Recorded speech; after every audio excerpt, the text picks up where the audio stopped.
Thank you, Chairman. General, thanks for being here. Congratulations on your unbelievable service. You're clearly qualified to do this, the next job. So I look forward to working with you. The first, I just want to bring up something that, just to repeat, and thanks for coming by my office, but when the Air Force decided to move 623 service members out of our panhandle without calling us and telling us anything about it, concerned me. I think probably any governor did what we did in Florida. Is we put a lot of effort when I was governor to make sure that we were BRAC safe. We put a lot of effort in making sure we were the place where people wanted to fulfill their mission and the military could do their mission. And so I just want to tell you, I was disappointed that the Secretary wouldn't call back and explain why he moved. There might be a lot of legitimate reasons for it, but not calling to tell us why. It didn't make any sense to me.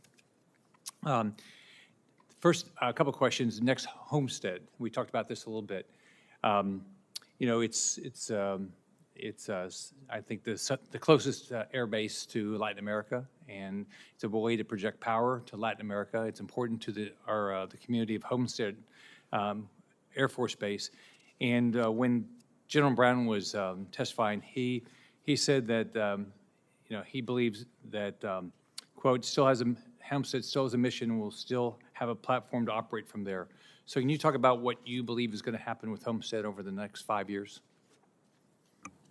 Well, Senator, as we look at our future modernization plans and how that plays out, I would say that is each individual installation, I cannot give you a firm answer as to what will or will not happen, but as we discussed in your office, we look to those who have missions to continue with those missions. And what I can, if I'm confirmed, what I can commit to is continued dialogue early on in that process. Thank you. Next, we talked about this Hurricane Idalia. The Air Force missed about 6 hours of a mission to provide data to the National Hurricane Center, which for a state that has, at least right now, it seems like we have a lot of hurricanes, doing that was a significant problem. So can you talk about what happened and what you'll do to make sure that you know, the National Hurricane Center gets the services they need?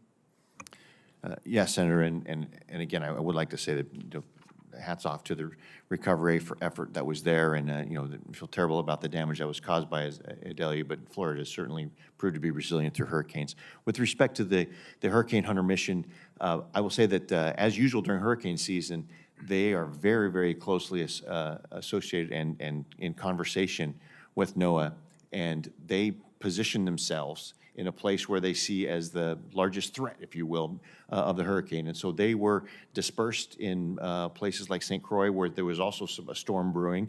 And as the situation changed, they did reprioritize and put more assets in backup. In that interim time, we still had the platform available. Unfortunately, there was a maintenance delay with that, and so that's why the potential gap.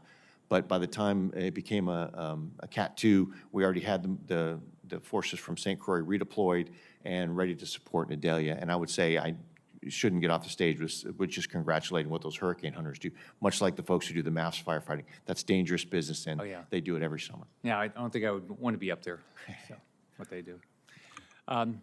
The Air Force activated the 350th Spectrum Warfare Wing at Eglin on June 25th, 2021, to support the consolidation and modernization of the Department of the Air Force Electromagnetic Spectrum Enterprise.